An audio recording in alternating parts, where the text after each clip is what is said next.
Ak robíš túto vec pri zváraní, zabudni na dobrý výsledok pri röntgenovej skúške. Ahoj, dnes ti ukážem najväčšieho strašiaka pri zváraní elektródov a to je zavarená strúska vo zvare. Ja som si už prichystal takéto potrubie, spravil som koreň argónom, natiahol som prvú vrstvu výplňovú elektródov v tejto polohe a teraz ti ukážem, kde spočíva tá finta, aby si zváral tak, aby ti vyšiel rentgen.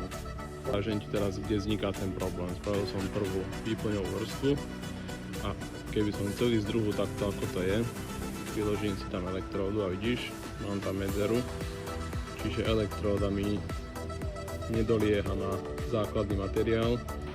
Jednoduchý grif, s brúskou si tam spravím krásny nábeh, brúským kotúčom, minimálne takým hrubým ako je elektróda, takže zváram 2,5, tak zvolím 3 mm kotúč.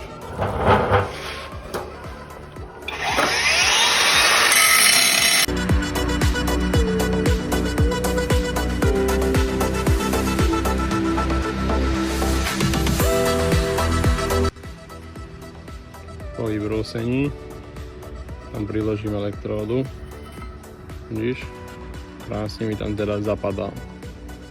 Vyhnem sa tomu, aby som tam zavaril strúsku. A pritom si spravíme krásny nábeh.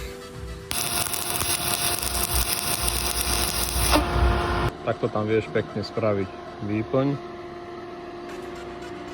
bez toho, aby si zavaril strúsku. Koreň vyzerá nejak takto. A nezabudni ma sledovať pre viac takýchto videí.